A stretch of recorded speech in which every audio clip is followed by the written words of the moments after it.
Romo here, combatesmundial.com, and we are with this Sunday UFC Live 5, Dan Hardy, the Outlaw, taking on Chris Lytle, welterweight division match. Dan Hardy, good to see you again. See you too. All right. First off, welcome to Vegas. How's the heat treating you, and how's camping going? Camp's been going great. Still struggling to deal with the heat a little bit. I'm not used to this kind of weather. Staying hydrated is a bit of an issue, but I'm getting better at it. And spend a lot of time indoors. Normally I'd be outside a lot more in England, but the heat is too much for me at the moment. I'll get used to it though. Okay. Now, speaking of England, for the fans who don't know, you used to train with Team Roughhouse. Yep. Now you're over here with Roy Nelson at a country club. Tell us a little bit about that. How that's going? It's going well. I started my training camp over at Roughhouse. I wanted to do all my sparring with those guys because I've been doing since the start of my camp. Starting my training, I've always been with Roughhouse. So I started the training with them, did 4 weeks sparring, all that work, and then I came out for the second half of the camp with Roy. Just to work more on the technical stuff, after most of the sparring's been done, all that hard work's been done, I can come out and focus on, the takedown defense, the jiu-jitsu, and really try and work some technique into my game. Absolutely. So, out of your many tools, because you've been in the fight game for some time, what did you sharpen?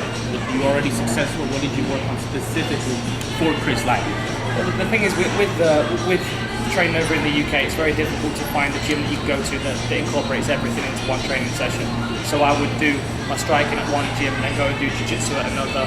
Whereas coming out here, I've been able to incorporate everything in the same gym because obviously, Roy's a mixed martial artist, a great coach, black belt under Enzo Gracie, and a good wrestler. So, I've been able to incorporate. So we've been working things just to kind of round out my game.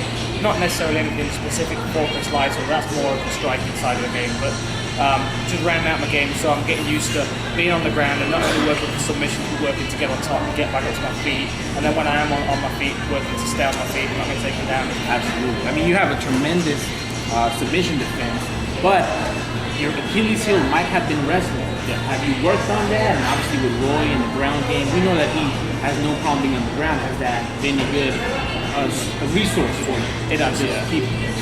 Stay off your back. Yeah, it is. That's another problem with the UK is that if you want to learn wrestling, you have to go to a wrestling coach, which are very difficult to find anyway. And then you're just learning wrestling on its own. And wrestling for mixed martial arts are quite different things.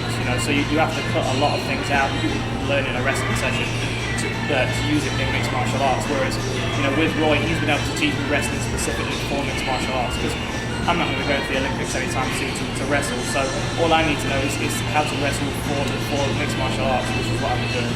All right, excellent. So it sounds like camp's going well, and I want to ask you, you guys are both coming off of L's, you and Lytle. How much more does that intensify this fight coming up on Sunday? Well, I certainly want to get back onto a winning track, and I'm sure he does as well.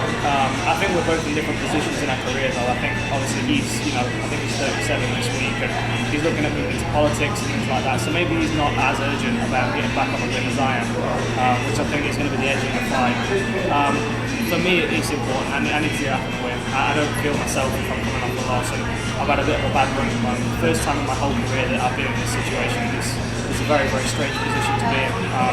I've fought 3 tough guys, and I've got 3 losses, and I learned a lot from it, but it's now time to turn it around and start getting back on a winning track, and this fight's going to be a big one for it. Absolutely. We look forward to it. And in closing, you're a former champion, 160, 170, Cage Warriors promotion.